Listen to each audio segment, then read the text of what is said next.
नमस्कार दोस्तों, स्वागत है आपका हमारे YouTube चैनल जरधारी क्लासेस में। दोस्तों, हिंदी प्रैक्टिस सेट की सीरीज में आज हम लेके आ रखे हैं यहाँ पे हिंदी प्रैक्टिस सेट 3। इससे पहले आपको बता दें, 2 प्रैक्टिस सेट यहाँ पे हिंदी के आ चुके हैं और हिंदी प्रैक्टिस सेट की जो सीरीज है इसकी अलग से प्लेलिस्ट यहाँ पे बना दी गई है। तो जरधारी क्लासेस यूट्यूब चैनल में आपको प्लेलिस्ट वहाँ पे दिख जाएगी और वहाँ पे आपको जितने भी यहाँ पे हिंदी के प्रैक्टिस सेट आएंगे वहाँ पे आपको सभी आसानी से मिल जाएंगे। दोस्तों, 50 नंबर का ये हम यहाँ पे सेट लेके आते हैं जो कि आपके आगामी एग्जाम के लिए काफ़ी इंपॉर्टेंट है, क्योंकि हिंदी का हम लगभग सिलेबस आपको कंप्लीट करा चुके हैं जो आपका सिलेबस है, और उसी के बेस्ड पे, क्योंकि अब आपको प्रैक्टिस पे ज़्यादा से ज़्यादा ध्यान यहाँ पे देना है। तो चलिए दोस्तों, आज की वीडियो शुरू करते हैं। दोस्तों, शुरू करते हैं आज के क्वेश्चन नंबर फर्स्ट से, लेकिन उससे पहले आपको बताऊं, देखो हिंदी के 20+ यदि आपको मॉडल पेपर चाहिए तो लिंक आपको मिल जाएगा इस वीडियो के डिस्क्रिप्शन में, या आप सर्च कर सकते हो jardari-classes.in। और जिसके पास ऐप नहीं हमारा, वैसे सभी के पास ऐप होगा, और जरदारी क्लासेस के सभी नोट्स आपको प्रोवाइड किए जाते हैं। उत्तराखंड जनरल नॉलेज ऐप हमारा प्ले स्टोर में आप जा सकते हो, सर्च कर सकते हो उत्तराखंड जी के, और सबसे ऊपर आ जाएगा उत्तराखंड जनरल नॉलेज के नाम से। उसमें जरदारी क्लासेस के सभी उत्तराखंड के हिंदी के तमाम नोट्स और करंट अफेयर्स के तमाम नोट्स आपको वहाँ पे मिल जाएंगे। तो शुरू करते हैं। आज का फर्स्ट क्वेश्चन है यहाँ पे, अधिकतर भारतीय भाषाओं का विकास किस लिपि से हुआ है? शारदा लिपि, खरोष्टी, कुटिल लिपि या ब्राह्मी लिपि? तो इसका जो सही आंसर आ जाएगा क्वेश्चन नंबर 1 का ऑप्शन डी, ब्राह्मी लिपि से अधिकतर भारतीय भाषाओं का विकास हुआ है। देखो, जैसी भारतीय भाषाएं कौन कौन सी, हिंदी हो गया, संस्कृत, नेपाली, सिंधी, मराठी, कोंकणी।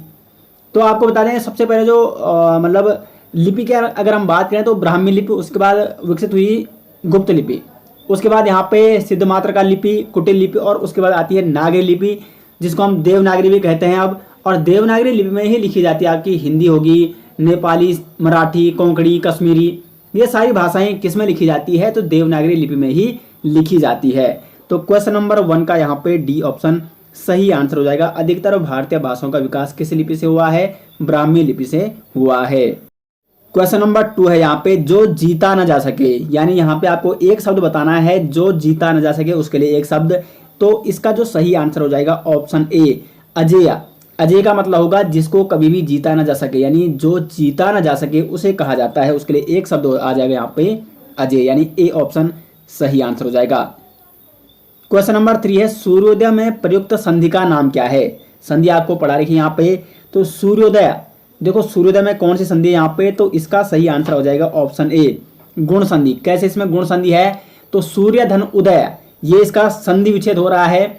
सूर्य का आ, धन उदय का उ। तो जब आ और उ, या बड़ा आ और बड़ा उ मिलता है तो क्या बन जाता है? ओ बन जाता है। और जिसमें मैंने आपको उसमें ट्रिक बताई थी कि जिसमें मतलब ओ सिंगल वाली मात्रा होगी तो इसमें आपकी गुण संधि होगी, लेकिन यदि औ वाली मात्रा होगी यानी डबल वाली मात्रा होगी तो उसमें क्या होगी? वृद्धि संधि होती है। अधिकांशतः ऐसे उदाहरण देखने को आपको मिलते हैं। तो सूर्योदय, देखो सिंगल ओ की मात्रा है तो क्या होगी? गुण संधि यहाँ पे होगी। सूर्य धन उदय, सूर्योदय, आ धन उ, क्या बन रहा है? ओ बन रहा है यहाँ पे।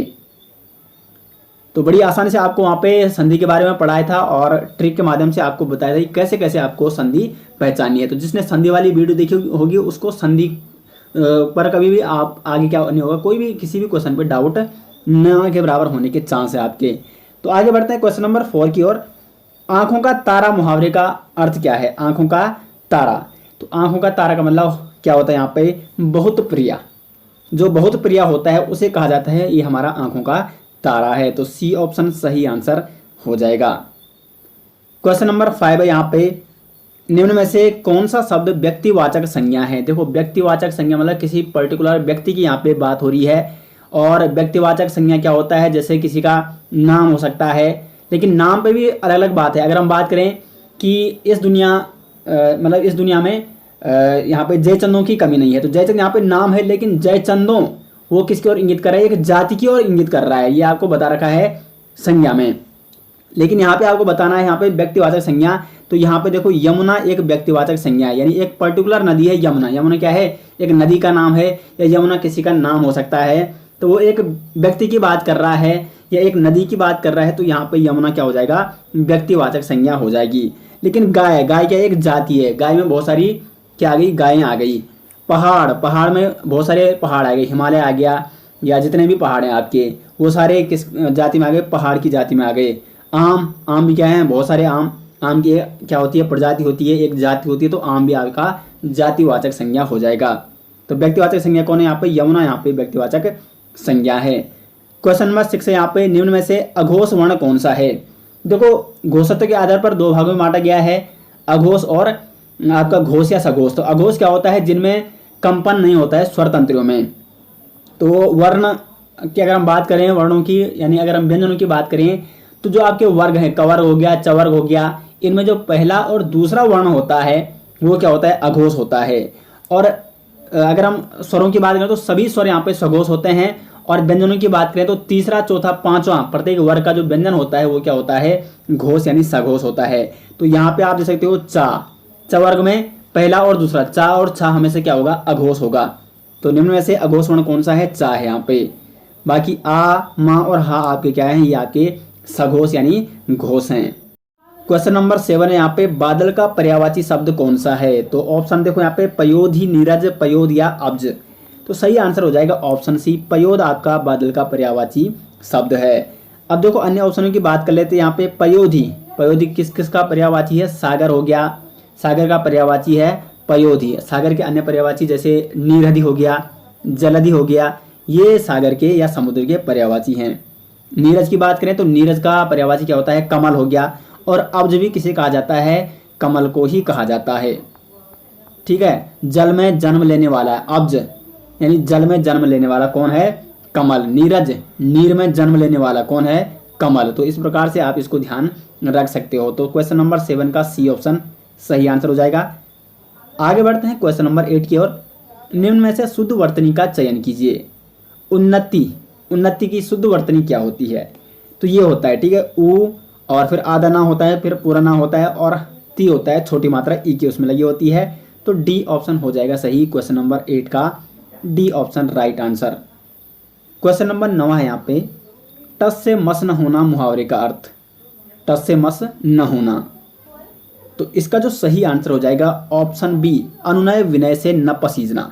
यानी कितनी भी अनुनय विनय कर लो, कितनी भी उससे रिक्वेस्ट कर लो, वो बिल्कुल मतलब उसमें कोई प्रभाव नहीं पड़ता, वो टस से मस नहीं होता है।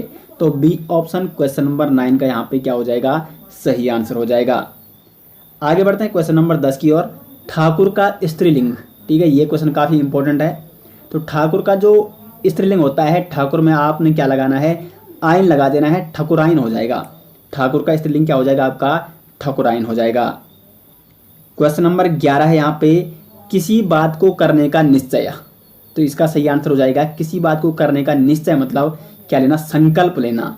11 का बी ऑप्शन सही आंसर हो जाएगा। अब देखो यानी यहाँ पे जो अन्य ऑप्शन विकल्प, यानी ऑप्शन आपके पास विकल्प हैं, जैसे बहुविकल्प या क्वेश्चन होते हैं, यानी बहुत सारे जब क्या होते हैं विकल्प, या मतलब बहुत सारे जब आंसर होते हैं, ऑप्शन होते हैं।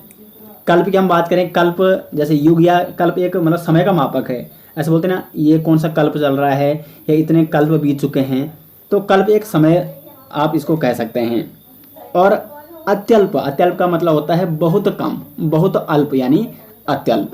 तो चारों ऑप्शन यहाँ पे आपको समझा दिए गए हैं। और हमारी मैक्सिमम कोशिश रहती है यहाँ पे कि यहाँ पे लेके आते हैं हम 50 क्वेश्चन, लेकिन चारों ऑप्शन मैक्सिमम यहाँ पे समझाने की आपको कोशिश करते हैं, या उससे रिलेटिव जिस क्वेश्चन को बता रहे हैं उससे रिलेटिव जितनी भी अदर क्वेश्चन होते हैं उनको समझाने की आपको यहाँ पे कोशिश की जाती है।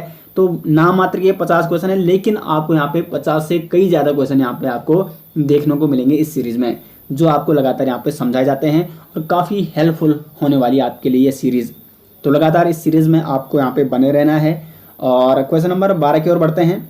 और साथ साथ ऐसे ही प्रैक्टिस सेट यदि आपको चाहिए 20+ मॉडल पेपर, तो लिंक आपको मिल जाएगा इस वीडियो के डिस्क्रिप्शन में।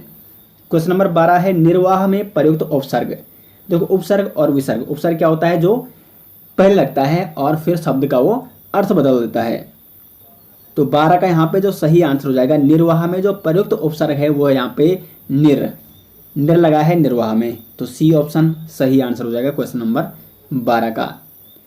13वां यहाँ पे, सर्वनाम के कितने प्रकार हैं।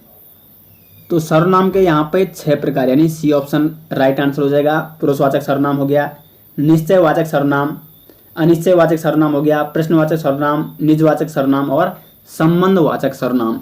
तो ये 6 प्रकार के हैं आपके सर्वनाम। क्वेश्चन नंबर 14 है, इंद्रियों को जीतने वाला। इंद्रियों को जीतने वाला क्या कहलाता है यहाँ पे, जितेंद्रिय, यानी जिसने इंद्रियों को जीत लिया है उसको कहा जाता है जितेंद्रिय। क्वेश्चन नंबर 15 यहाँ पे, गेहूं का तत्सम रूप, गेहूं का तत्सम रूप क्या होता है? तो इसको कहा जाता है गोधूम। गेहूं का तत्सम रूप क्या है आपका? गोधूम है, और गोधूम का तद्भव रूप है आपका गेहूं। ये भी काफी इंपॉर्टेंट है। क्वेश्चन नंबर 16 है यहाँ पे, सर्प का पर्यायवाची शब्द। सर्प का आपको क्या बताना है? पर्यायवाची यहाँ पे बताना है। तो सर्प का जो पर्यायवाची है वो है पन्नग। ए ऑप्शन राइट आंसर हो जाएगा। कुछ अन्य पर्यायवाची अगर हम करें सर्प की, तो फणी हो गया, भुजंग हो गया, नाग, विषधर, ये सभी क्या है? सर्प के पर्यायवाची हैं। अब देखो, जात रूप का मतलब होता है यहाँ पे सोने से, ठीक है। सोने का एक पर्यायवाची है जात रूप। और केसी किसका पर्यायवाची है? तो आपका शेर हो गया। शेर का पर्यायवाची है केसी और सरदुल, ठीक है। केसी और सरदुल ये किसके पर्यायवाची हैं? शेर के पर्यायवाची हैं। तो आपको ये जरूर नोट करने हैं जो भी आपको अन्य ऑप्शन बताए जा रहे हैं। क्वेश्चन नंबर 17 है, निम्नलिखित में से रात शब्द का पर्यायवाची शब्द है। रात शब्द का आपको यहाँ पे पर्यायवाची बताना है। तो रात का जो पर्यायवाची शब्द है निशा। क्या है रात का पर्यायवाची शब्द? निशा। यहाँ पे निशा हो जाएगा डी ऑप्शन सही आंसर। अब देखो यहाँ पे अन्य ऑप्शन है, जैसे भारती दे रखा है, तो भारती जो पर्यायवाची शब्द है वो है सरस्वती का। वीणा वादिनी या जिन्हें शारदा भी कहा जाता है, तो भारती किसका पर्यायवाची शब्द है? सरस्वती का। प्रभाकर ये किसका पर्यायवाची शब्द है? सूर्य का। जिसको रवि भी कहा जाता है, सूर्य का पर्यायवाची क्या है? रवि हो गया, दिनकर हो गया। और दिनेश भी किसका पर्यायवाची है? तो सूर्य का ही पर्यायवाची आपका दिनेश। प्रभाकर भी सूर्य का पर्यायवाची है। और निशा हो गया रात का पर्यायवाची। और भारती हो गया वीणा वादिनी या सरस्वती या शारदा का पर्यायवाची। क्वेश्चन नंबर 18 यहाँ पे, निम्न में से शेखर जोशी जी की रचना है। तो शेखर जोशी जी की आपको रचना बतानी है यहाँ पे। इसका सही आंसर हो जाएगा ऑप्शन डी, कोशिका घटवार, जो की रचना है शेखर जोशी की।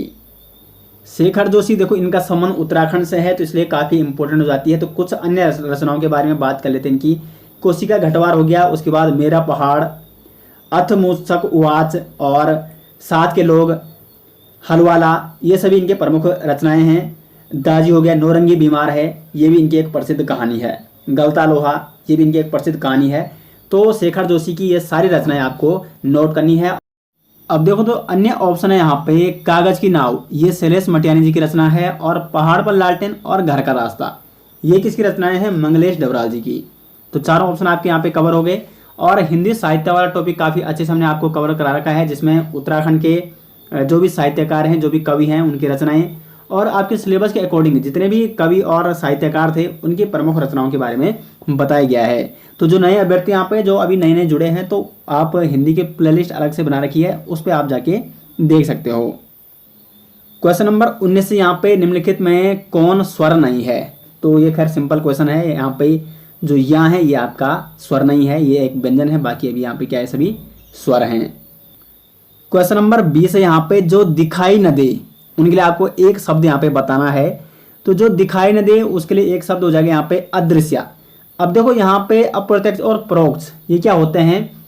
जो आंखों के सामने ना हो।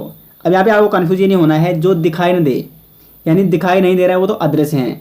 अब दिखाई न देने का मतलब वो आंखों के सामने हो सकते हैं। जैसे कुछ सूक्ष्म जीव होते हैं, वो आपकी आंखों के सामने है, लेकिन आपको वो दिखाई नहीं दे रहे। इसका मतलब वो क्या है? अदृश्य हैं। उनको आप अप्रत्यक्ष या परोक्ष नहीं कह सकते हैं। और जो आंखों के सामने ही नहीं है, यानी आपके पीठ पीछे हो सकते हैं। कोई कुछ लोग जैसे होता है ना कि पीठ पीछे बातें करना, यानी वो अप्रत्यक्ष रूप से बातें कर रहे हैं, परोक्ष रूप से बातें कर रहे हैं। या कुल मिला के जो आंखों के सामने नहीं है, जो आंखों के सामने नहीं हो रहा है, उसे कहा जाता है अप्रत्यक्ष या परोक्ष। और जो दिखाई नहीं देता है, यानी जो अदृश्य है, जो तुम्हें दृश्य दिखाई नहीं दे रहा है, उसको कहा जाएगा अदृश्य। तो अप्रत्यक्ष, परोक्ष ये एक ही हुआ इसमें आपको, और अदृश्य में आपको कोई अब यहाँ पे कंफ्यूजन नहीं होना चाहिए। क्वेश्चन नंबर 21 से यहाँ पे, कृपण का विलोम शब्द। कृपण का आपको यहाँ पे क्या बताना है? विलोम शब्द बताना है। तो कृपण का विलोम शब्द हो जाएगा यहाँ पे उदार। देखो, कृपण का अर्थ होता है कंजूस या लालची। तो कंजूस या लालची, उसका विलोम शब्द क्या हो जाएगा? यहाँ पे उदार हो जाएगा। अब देखो, दयालु, तो दयालु का यहाँ पे विलोम शब्द क्या है? निर्दयी है। दयालु जो दया भाव दिखाता है और जिसमें कोई दया नहीं है, उसी क्या कहा जाएगा? निर्दयी कहा जाएगा। और यहाँ पे देखो कृपण और कृपाण कई बार आता है ना, एक होता है कृपाण और एक होता है कृपण। तो कृपण का मतलब क्या है आपका कंजूस या लालची है, जबकि कृपाण का मतलब क्या है तलवार से है। कृपाण और कृपण में आपको डाउट नहीं होना चाहिए। 22वां यहाँ पे तपोवन में प्रयुक्त संधि का नाम। तपोवन में जो संधि है ये है आपकी, देखो तपोवन का अगर हम संधि विच्छेद करेंगे तपह धन वन, ये बन जाएगा तपोवन। इसका मतलब इसमें क्या है आपका विसर्ग संधि है तपोवन में। क्वेश्चन नंबर 23 है, निम्न में विकारी शब्द कौन सा है। देखो विकारी और अविकारी शब्द क्या होते हैं। विकारी शब्द वे शब्द होते हैं जिनमें लिंग वचन का प्रभाव पड़ता है, और अविकारी शब्द वे होते हैं जिनमें लिंग या वचन का कोई प्रभाव नहीं पड़ता है। तो यहाँ पे आज यथा परंतु, इसमें आप लिंग परिवर्तन करो या वचन परिवर्तन करो, एक वचन बहुवचन, ये वैसे की वैसे रहेंगे, ये अविकारी शब्द हैं। और लड़का यहाँ पे क्या हो जाएगा विकारी शब्द हो जाएगा। लड़का का अगर हम लिंग परिवर्तन करेंगे तो लड़की हो जाएगा, और पुल्लिंग में वो लड़का हो जाएगा। बहुवचन में वचन परिवर्तन करेंगे, सिंगल वचन में एक वचन में ये लड़का है और बहुवचन में ये लड़के हो जाएगा। तो कुल मिला के जिसमें वचन और लिंग का प्रभाव पड़ता है वो उसमें विकार उत्पन्न हो जाता है, उन्हें कहा जाता है विकारी शब्द। और जितने भी आपके संज्ञा हो गया, सर्वनाम, विशेषण, क्रिया, ये सभी क्या हैं आपके, ये आपके विकारी शब्द में आ जाते हैं। तो जहाँ पे भी संज्ञा, सर्वनाम, विशेषण और क्रिया दिखे वहाँ पे आपको लगा देना वो क्या है विकारी शब्द होगा। क्वेश्चन नंबर 24 देखो यहाँ पे, निम्न शब्दों में कौन सा शब्द विशेषण है। विशेषण जो विशेषता बताते हैं। तो जैसे अगर हम एग्जाम्पल दे यहाँ पे ऑप्शन ए इसका सही आंसर हो जाएगा। रमेश सच्चा लड़का है, तो उसकी विशेषता क्या है, वो एक सच्चा लड़का है, सच्चा उसकी विशेषता है। कुल मिला के सच्चा क्या है यहाँ पे विशेषण का काम कर रहा है। अब देखो जो शीतलता है, नम्रता हो गया, मिठास हो गया, ये सभी क्या है विशेषण नहीं है, बल्कि ये क्या है एक संज्ञा है। कैसी संज्ञा है, ये भाववाचक संज्ञा है। शीतलता का मतलब शीतलता में एक भाव आ रहा है, शीतलता का ठंड मतलब ठंडा महसूस हो रहा है। शीतलता का यहाँ पे क्या है हो रहा है भाव उत्पन्न हो रहा है। तो शीतलता ये क्या है भाववाचक संज्ञा है। जबकि अगर हम शीतलता का विशेषण की बात करें तो अगर शीतल होता तो फिर ये भी आपको क्या हो जाता विशेषण हो जाता। मिठास की बात करें तो मिठास खुद में एक भाव है। मिठास मतलब मीठे का भाव है, लेकिन मिठास का अगर हम विशेषण की बात करें तो मीठा, जैसे क्या है सेब मीठा है तो ये उसकी विशेषता है। अगर मीठा होता तब तो खैर विशेषण था ये, लेकिन ये मिठास है। मिठास क्या एक भाव है जिससे बोध होता है हमें मीठे का। क्वेश्चन नंबर 25 है यहाँ पे, आंखों पर चर्बी छाना मुहावरे का अर्थ है। तो आंखों पर चर्बी छाना का मतलब यहाँ पे हो जाएगा अभिमान करना या घमंडी हो जाना या अहंकार आ जाना, तो इसको कहते हैं आंखों पर चर्बी छाना। क्वेश्चन नंबर 26 है यहाँ पे, वृक्ष का पर्यायवाची शब्द। तो वृक्ष का जो पर्यायवाची शब्द हो जाएगा यहाँ पे ये क्या हो जाएगा आपका सी ऑप्शन, यानी विटप हो जाएगा। वृक्ष का पर्यायवाची क्या हो जाएगा विटप हो जाएगा। अब देखो यहाँ पे गुल्म का क्या अर्थ है। तो गुल्म भी एक पेड़ होता है जिसकी क्या होती है जड़ों से, जिसकी जड़ से कई सारे तने निकलते हैं या झाड़ी स्वरूप होता है, तो उसको कहा जाता है गुल्म। उसके अगर हम निंकुश की बात करें तो निंकुश का मतलब होता है यहाँ पे वन या वाटिका, छोटा वन या वाटिका।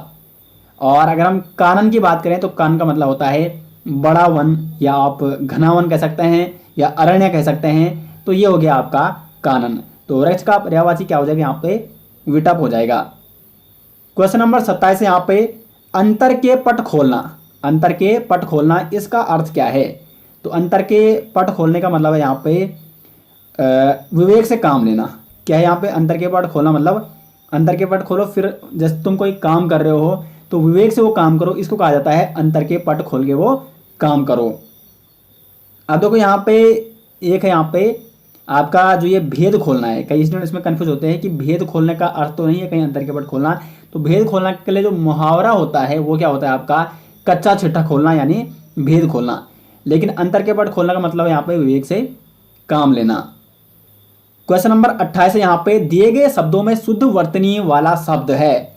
सच्चिदानंद की आपकी क्या बतानी है यहाँ पे शुद्ध वर्तनी बतानी है। तो सच्चिदानंद लिखा जाता है यहाँ पे, सही आंसर हो जाएगा इसका सी ऑप्शन, सच्चिदानंद ये लिखा जाता है। क्वेश्चन नंबर 29 है यहाँ पे, सिर हथेली पर रखना का अर्थ क्या है। तो देखो सिर हथेली पर रखने का अर्थ है यहाँ पे मरने के लिए तैयार हो जाना। ठीक है, सी ऑप्शन सही आंसर हो जाएगा क्वेश्चन नंबर 29 का। क्वेश्चन नंबर 30 और बढ़ते हैं, सृष्टि का विलोम शब्द। मरण, प्रलय, वृष्टि या मोक्ष। तो सृष्टि का जो विलोम शब्द है वो है आपका प्रलय। बी ऑप्शन सही आंसर हो जाएगा क्वेश्चन नंबर 30 का।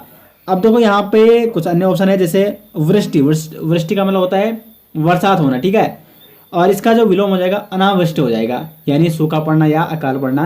तो वृष्टि का विलोम हो जाएगा अनावृष्टि। मोक्ष का विलोम जो हो जाएगा बंधन, और आपका जो मरण का विलोम है वो क्या हो जाएगा, जीवन हो जाएगा, और प्रलय का विलोम क्या हो जाएगा, सृष्टि हो जाएगा।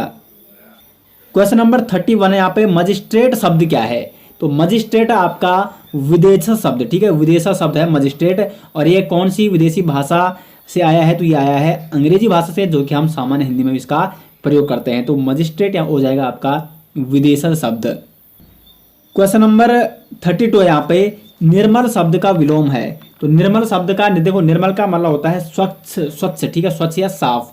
तो इसका विलोम हो जाएगा आपका, ये हो जाएगा, विलोम आपको बताना है तो इसका हो जाएगा मलिन, ठीक है। निर्मल का मतलब होता है पवित्र या स्वच्छ, और इसका विलोम शब्द यानी उल्टा क्या हो जाएगा, मलिन हो जाएगा।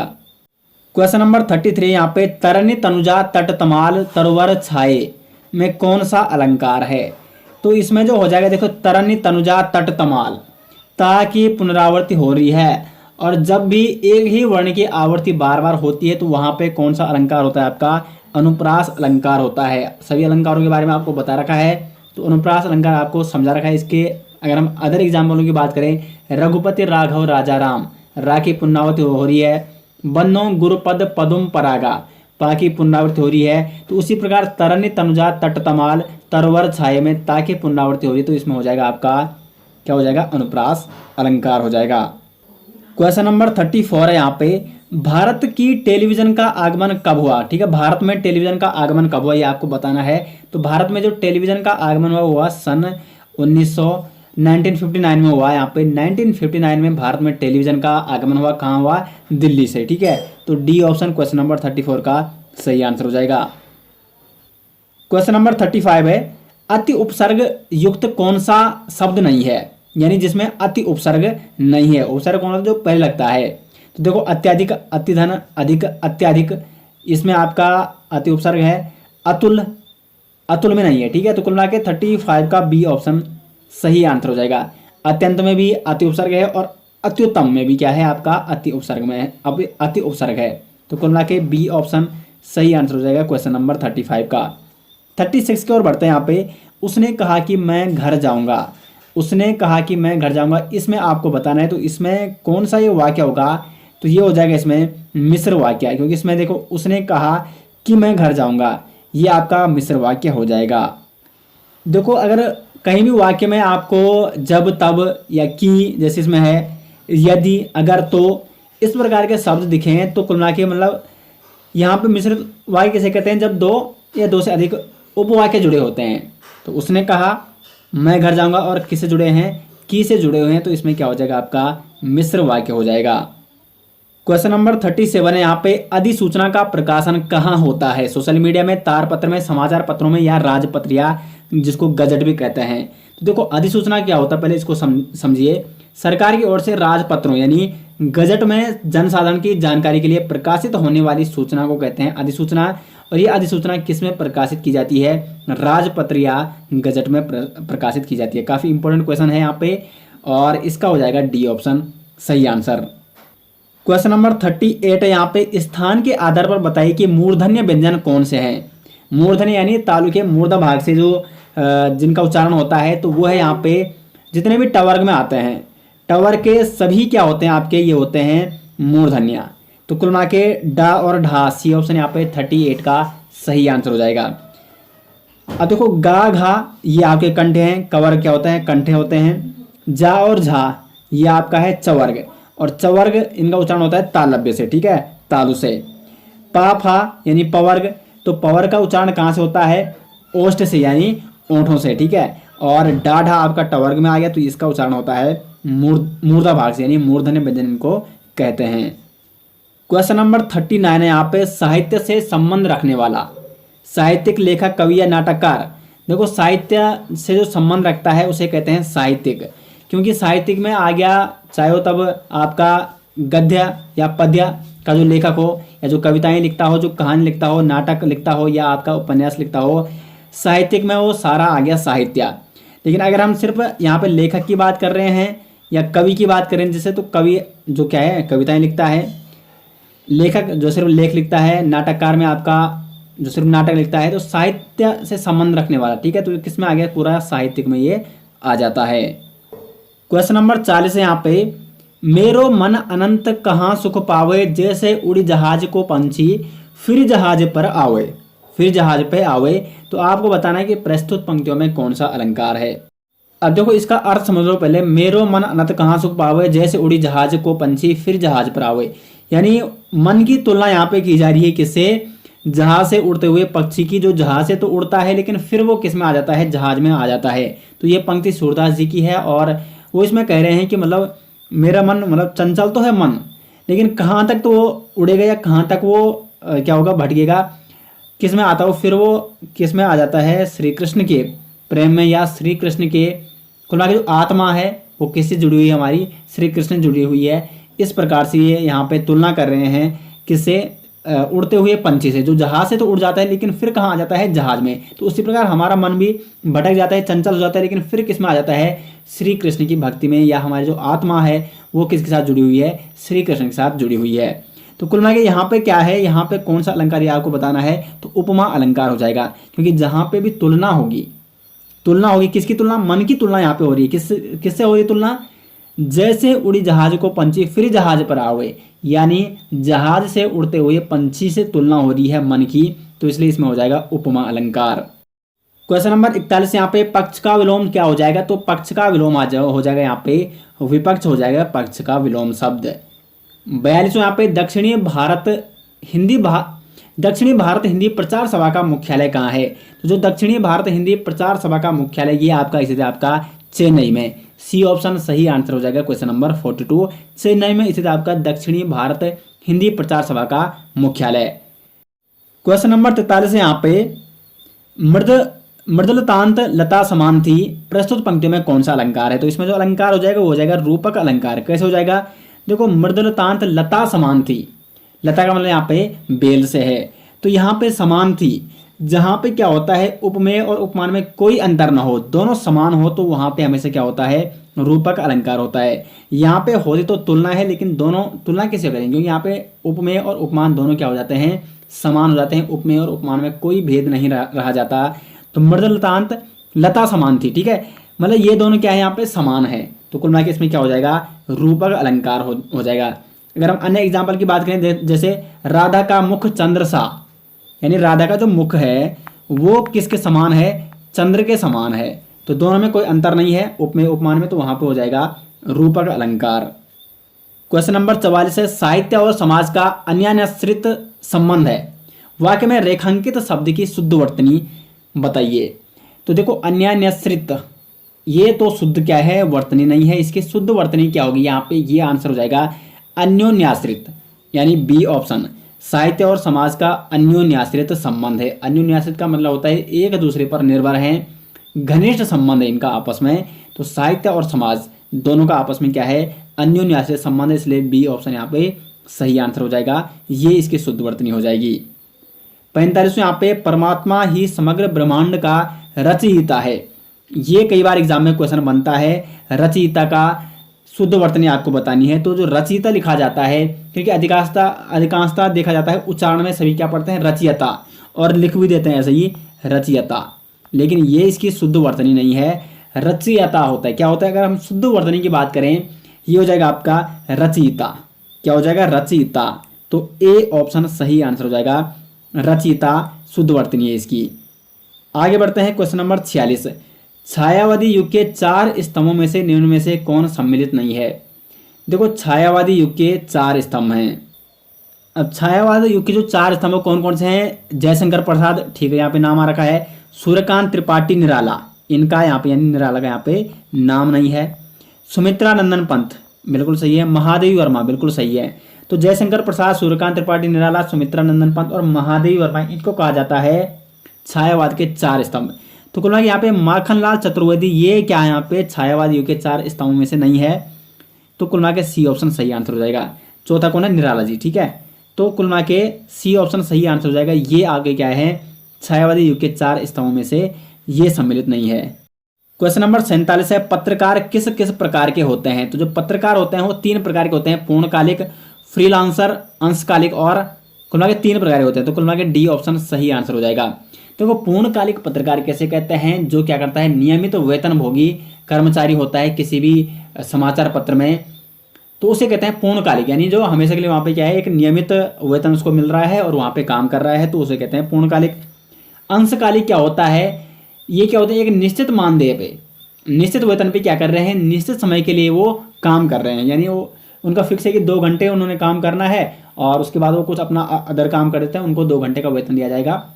उसके बाद है फ्रीलांसर पत्रकार, अलग अलग समाचार पत्रों के लिए क्या करते हैं, रिपोर्ट तैयार करते हैं। जैसे मतलब अलग अलग समाचार पत्रों के लिए किसी वो रिपोर्ट तैयार करना, तो ये होते हैं फ्रीलांसर। और मतलब भुगतान के आधार पर, कोई इन्होंने एक रिपोर्ट तैयार कर दी तो उस बेस पे उनको भुगतान मिलेगा, इन्होंने एक से ज़्यादा रिपोर्ट तैयार कर दी तो उस बेस पे उनको क्या मिलेगा, भुगतान या वेतन मिलेगा। तो कुल मिला के उन्हें कहते हैं फ्रीलांसर। तो 3 प्रकार के पत्रकार होते हैं, तो डी ऑप्शन सही आंसर हो जाएगा उपरोक्त में से सभी। क्वेश्चन नंबर 48 है, संदेशनी मधुवन कोप भरे में कौन सा अलंकार है।